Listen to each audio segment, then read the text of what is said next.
हमारे देश के अंदर जब भी डेवलपमेंट की बात होती है तो सबसे पहले आपके दिमाग में क्या आता है? हाईवेज, बड़ी बड़ी रोड, जबरदस्त इंफ्रास्ट्रक्चर। लेकिन सच बात यह है कि आज हमारे देश की कुछ हालत ऐसी है।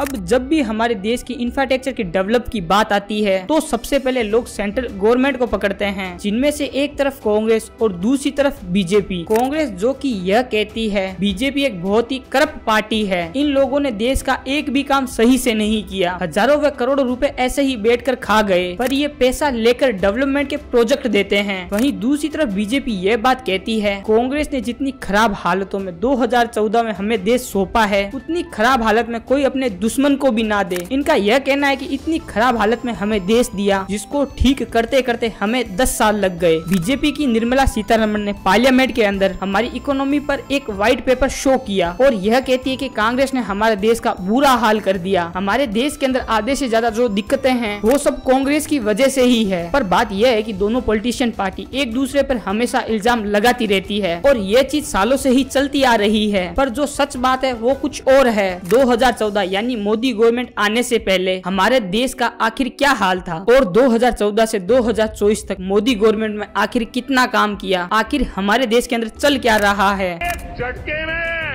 देश की गरीबी हटा दूंगा। भारत के इतिहास में सबसे भ्रष्ट प्रधानमंत्री अगर कोई हुआ है, 12 लाख करोड़ के घपले घोटाले भ्रष्टाचार यूपीए के नाम पर चढ़े हैं। और फ्रांस के एक्स राष्ट्रपति ने कह दिया है the prime minister of India is a corrupt person. आज गांव गरीब मजदूर किसान दुखी है। अच्छे रोड नहीं है, पीने के लिए शुद्ध पानी नहीं है, अच्छे अस्पताल नहीं है, अच्छी स्कूलें नहीं है।